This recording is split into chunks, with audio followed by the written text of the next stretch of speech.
Welcome to the Simplicity of Wellness podcast.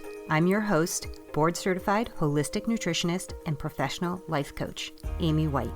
The purpose of this podcast is to share information that you can use to become leaner, stronger, and healthier by losing weight, shedding inches, maintaining muscle, and managing your mind, all while living your normal, busy life in this modern, sugar-filled world.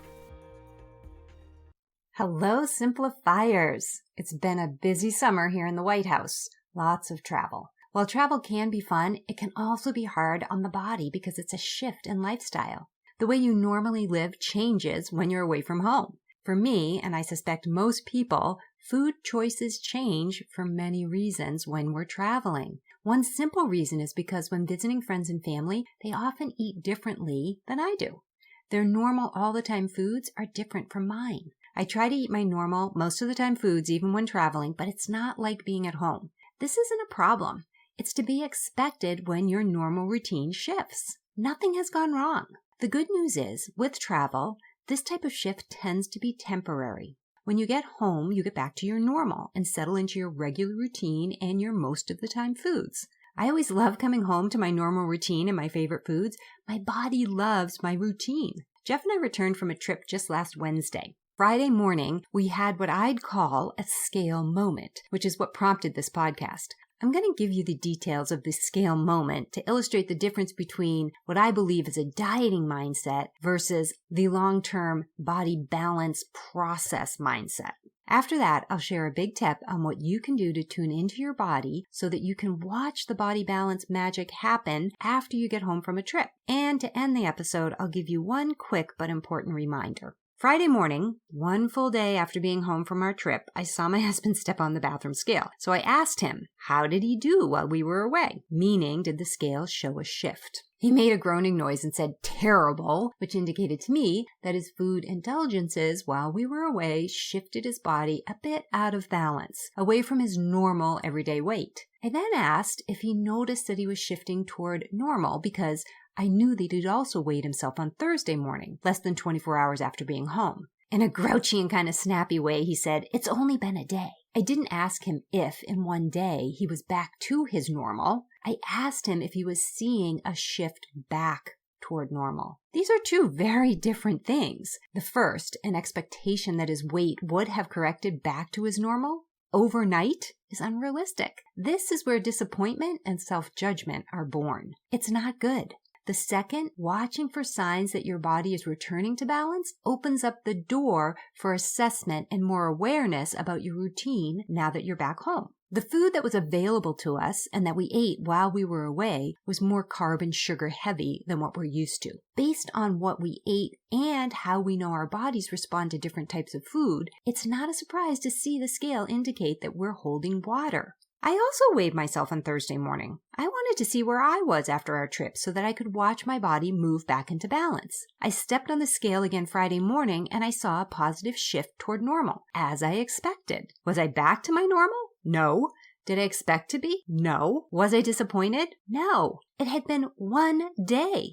I know it takes my body at least 3 to 5 days to release excess water. My body loves my normal routine. Even though I know this, it's still fun to watch as my body responds positively when I get back to eating the foods that make me feel good. My brain loves to see evidence that my process to be and stay healthy works. So back to my husband's reaction to my question of whether or not he was shifting toward normal. It wasn't a question of if in one day he was back to his normal weight. I suspected that's what he thought I was asking, hence the snappy comment about it only being one day. I was asking if he was seeing a positive shift. The scale is only one way to watch your body shift back to normal. The scale will show the body releasing stored water weight, and as I mentioned, this does take time. What you see in the mirror is another way to notice what your body's doing. How your gut feels is another. Unusual foods can cause gas, bloating, and even heartburn. How your appetite and cravings feel is another way to assess how your body is shifting. There are lots of ways to watch your body shift. Don't make the mistake of letting one data point, like the scale, be the whole story.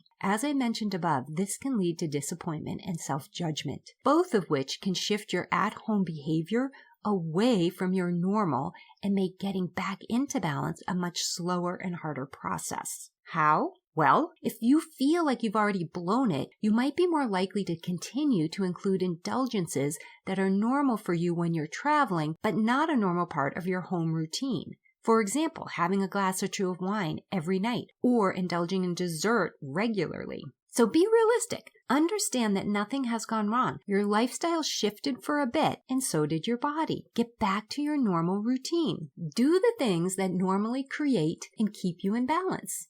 This is how you help your body release the excess stored water, calm any gut irritation, and normalize your appetite and sleep so that you shift back into balance. Take what the scale tells you and then relate it back to everything else that's happening. Put the scale data into context. If you don't see the scale shifting the way you expect after at least 5 days, take a closer look at everything else you're doing. Have you fully embraced your normal at-home routine, or are some of your travel indulgences still hanging around? Trust your process. Now, let's get into my tip on how to objectively observe how your behavior is impacting your body.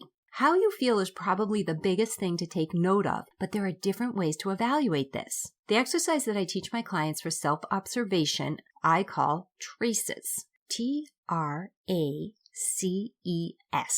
I ask them to trace back their day. Keep a journal next to your bed. As you climb into bed, before you turn off the light, trace back your day. On a page in your journal, write the letter T on one line. Then on the next line, write R, and then on the next line, an A, and then a C, and an E, and an S. Next to each line, you're going to place a score from 0 to 10. 0 being bad, and 10 being the most amazing ever. T stands for temperament. Think about your mood throughout the day. Was it all over the place? Were you moody? So moody you scared the dog and people were avoiding you? That would be a score on the very low end of the scale. If your mood was good, stable, maybe even leaning toward reasonable and positive, that would rate on the higher end. R stands for rest. This time you're going to think back on how you slept the night before. Based on how well you think you slept, rate that from 0 bad to 10 amazing. A is for appetite. What was your appetite like during the day? Was it all over the place? Did you feel the need to eat constantly? Or was it more regular, hungry for meals, and no real interest in snacks? Rate from 0 to 10. C is for cravings. Were there any particular foods you craved during the day? Pay special attention to foods that might have been carby or sugary. Again, rate this from 0 to 10. E is for energy. How was your daytime energy? Was it steady, or did it feel like a roller coaster with dips that needed some sort of a pick-me-up like snacks or coffee? Did you want to take a nap mid-afternoon? Rate your overall daytime energy from 0 to 10. And the last thing is S for stress.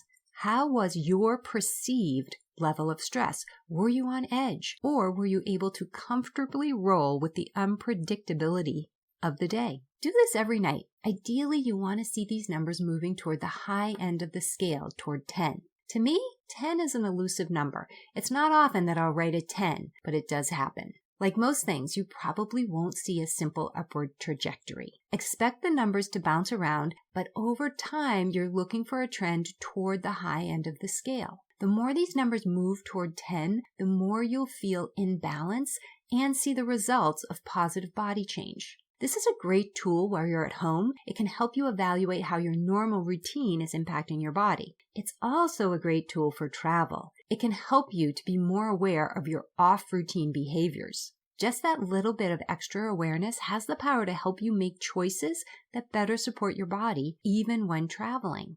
My overall message today is to enjoy traveling. Don't be so strict and rigid with your healthy process that you miss out. Be realistic and expect your body to shift if you're temporarily living a little differently. Remind yourself nothing has gone wrong. Then get back to your normal routine, those healthy at-home behaviors, because we aren't dieting. You're not following inflexible rules that can't be broken. We're learning how our body works and using that information to create healthy boundaries that allow us to maintain body balance while we enjoy life. Get your notebook and take 5 minutes every night to trace back your day. Let me know how it goes. I'll be back in the next episode. Do you like the idea of eating for the body you want? Is there a piece of you that's eager to learn how to become leaner, stronger, and healthier without having to overhaul your entire life? If this is you, then you're in luck, because this is what I do. I can help you reconnect and work with your body so that you can enjoy the body comfort and confidence you deserve eating foods you love. Click the free consult link in the show notes. Let's talk about where you are, what you want, and how you can get there.